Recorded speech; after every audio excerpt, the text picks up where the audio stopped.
नमस्कार, आप देख रहे हैं DS4 मैं हूं आपके साथ अफीसा खान। पीएम मोदी करने वाले हैं ध्यान और इसी को लेकर एक नया घमासान छिड़ चुका है। प्रचार प्रसार थमने वाला है आखिरी दौर को लेकर, लेकिन ठीक वोटिंग से पहले कन्याकुमारी जाकर पीएम मोदी ध्यान में लीन होने वाले हैं और इसी को लेकर समूचा विपक्ष पीएम मोदी पर हमले कर रहा है। वो कह रहे हैं कि आखिर ऐसा कैसा ध्यान है जो कैमरों के इर्द गिर्द रहने वाला है। इसी को लेकर चर्चा करेंगे क्योंकि ठीक वोटिंग से पहले पीएम मोदी अगर ध्यान में जा रहे हैं तो क्या ये मास्टर स्ट्रोक है, सवाल बनता है। इसी पर चर्चा कर लेते हैं। चर्चा करने के लिए मेरे साथ हरेंद्र ताऊ जी जुड़ चुके हैं। बात करते हैं सर, सबसे पहले ताऊ जी मैं इसी पर आपकी प्रतिक्रिया लेना चाहूंगी। पीएम मोदी ध्यान में जाने वाले, वो भी ठीक वोटिंग से पहले, क्या कुछ कहेंगे? देखिए, जिस देश में चुनाव आयोग ना हो, जिस देश में पाखंड करने के लिए नरेंद्र मोदी जैसा पाखंडी हो, वहाँ ऐसा ही होता है। जब देश में चुनाव चल रहे हैं, ध्यान करिए, लेकिन ध्यान कैमरों के बीच नहीं होता। देश का पैसा 10 साल से बर्बाद करता आ रहा है ये व्यक्ति, और अब जाते जाते फिर भी देश के पैसे को बर्बाद कर रहा है, क्योंकि सुरक्षा में जब तक सत्ता हस्तांतरण नहीं होगी तब तक सुरक्षा की जिम्मेवारी हमारे सुरक्षा अधिकारियों की है। तो लगभग 2-2.5 हज़ार 3 हज़ार सुरक्षा कर्मी लगेंगे वहाँ पे, और उनकी शिफ्ट भी चेंज होंगी। ये देश का पैसा बर्बाद नहीं है। चुनाव आयोग कहाँ है कि वो अपनी जिम्मेदारियों से भाग रहा है। जब 4 तारीख को सत्ता परिवर्तन होगा तो ये सवाल नहीं, इसकी इंक्वायरी भी होगी कि चुनाव आयोग ने ऐसा क्यों किया। तो जब ये सब चीज़ है तो ये तो करेंगे ही।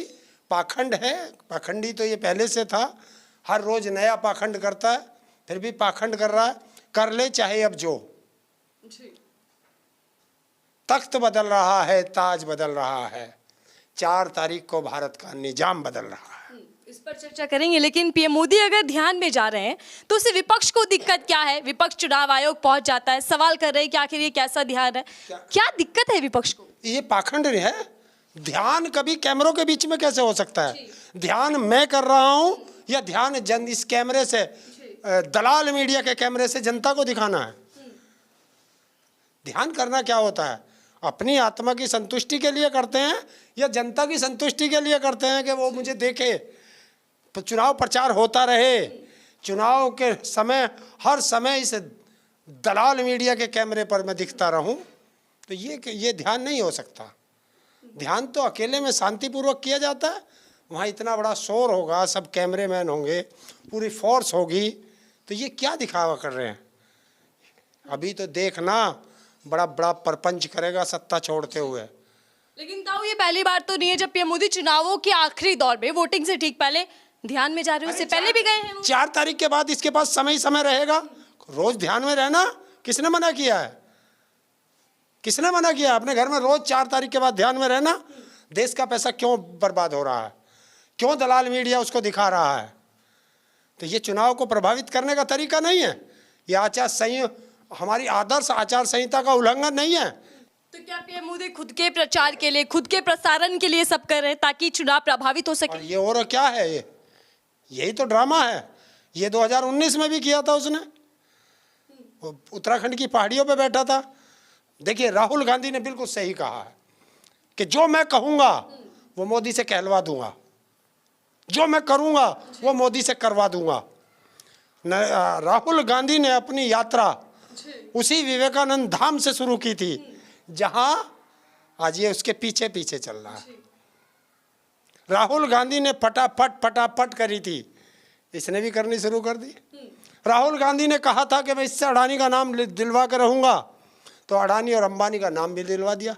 तो ये है ताकत जनता की, कि जनता के बल पे बोलता है राहुल गांधी, अखिलेश यादव, और घमंड में और उद्योगपतियों के पैसे पर बोलता है नरेंद्र मोदी। तो दिक्कत यह है कि वहाँ पे कैमरा ना जाए। अगर ध्यान में जा रहे हैं, मेडिटेशन कर रहे हैं पीएम मोदी, तो कैमरे पर दिखाया ना जाए। सारे कैमरे लगे, लेकिन प्रसारण ना हो जब तक वोटिंग खत्म ना हो जाए। करो मेडिटेशन। कर नहीं सकता अगर कैमरे नहीं गए। ये तो कैमरे के लिए जा रहा है, ये ध्यान के लिए नहीं जा रहा। ये तो कैमरे के लिए जा रहा है, क्योंकि कैमरा जीबी है। पिछली बार जब गए थे 2019 में तो पूरे टाइम सोशल मीडिया पर भी ये वीडियो और तस्वीरें उनकी वायरल हुई थी जब वो ध्यान में थे। और इस बार भी देखिए पहले से ही चर्चा है, मीडिया ये सवाल खड़ा कर रहा है कि आखिर पीएम मोदी के ध्यान से विपक्ष इतना बौखला क्यों गया, क्यों एक के बाद एक बयान सामने आ रहे हैं कि हम आचार संहिता का उल्लंघन है, इसकी शिकायत करने जाएंगे, पीएम मोदी ऐसा कर रहे हैं। तो ये उल्लंघन नहीं है, आचार संहिता पढ़ी है क्या? पर दलाल मीडिया है, पढ़ नहीं सकते, देख नहीं सकते, इनको ये नहीं पता कि 4 तारीख के बाद तुम्हारा भी हिसाब होगा। 4 तारीख और एक आखिरी चरण की वोटिंग, उससे पहले पीएम मोदी का ध्यान। लेकिन आपने ये बयान देखिए, लगातार आप इंटरव्यू सुन रहे होंगे पीएम मोदी का, उसमें वो गांधी जी की भी बात कर रहे हैं कि गांधी को, महात्मा गांधी को कोई नहीं जानता था जब तक फिल्म नहीं आई उनकी। क्यों? जे नेल्सन मंडेला किससे प्रभावित है? वो इस पिक्चर के आने से पहले प्रभावित था या पिक्चर के बाद? हैं? बराक ओबामा, ऐसे और हैं 2-4। वो और पिक्चर किन पे बनती है? जो देश में चर्चित लोग होते हैं, दुनिया में चर्चित लोग होते हैं, फिल्म उद्योग वाले उस पे पैसा लगाते हैं। इस नरेंद्र मोदी को पता ही नहीं ना, पढ़ा लिखा है नहीं, अनपढ़ है, जो स्क्रिप्ट लिख के किसी ने दे दी वही बोल दी। इसको ये नहीं पता कि जो वो पिक्चर बनी थी वो भी भारत सरकार के पैसे से बनी थी। इसको पता है भारत सरकार का पैसा लगा था उसमें। इसको पता है कि आज़ादी की लड़ाई में उनका कितना बड़ा योगदान रहा था, पूरी दुनिया उन्हें जानती थी। महात्मा गांधी की, राष्ट्रपिता की, महात्मा की उन्हें उपाधि कब मिली थी? हाँ, जैसे तुझे फेकूराम की उपाधि अब मिली है, झांसाराम की उपाधि अब मिली है, ये वो महात्मा गांधी नहीं थे, वो राष्ट्र के, उन्होंने तो आंदोलन किए। इनको नहीं पता, चंपारण से उन्होंने जो नमक आंदोलन शुरू किया था, उन्होंने पदयात्राएं शुरू की थी, हैं? जब से हम लोग जानते हैं, हम लोग समझते हैं, उनके नाम से ही तो अहिंसात्मक आंदोलन शुरू होता है। लेकिन जहाँ एक तरफ पीएम मोदी का देखिए 10 सालों के भीतर ही विदेशों में डंका बजने लगा, वहाँ 75 सालों बाद भी गांधी जी को एक फिल्म के द्वारा जाना गया, ऐसा पीएम मोदी इंटरव्यू में कह रहे हैं। देखिए, गोधरा कांड से पहले कौन जानता था नरेंद्र मोदी को? बताओ, कोई जानता था क्या? बताओ, इसको किसी ने भीख मांगते देखा क्या? इसी ने बताया, मैंने 35 साल भीख मांगी, वो घर दिखा दे जिस घर से इसने भीख मांगी हो। तो झूठ बोलने का तरीका है, वो इससे सीख लो। लेकिन अगर अब जब वो ध्यान में जा रहे हैं, इससे होगा क्या? आखिर इतना बड़ा फैसला, ये क्या ये बीजेपी ने मास्टर स्ट्रोक चलाए? मास्टर स्ट्रोक कुछ नहीं है।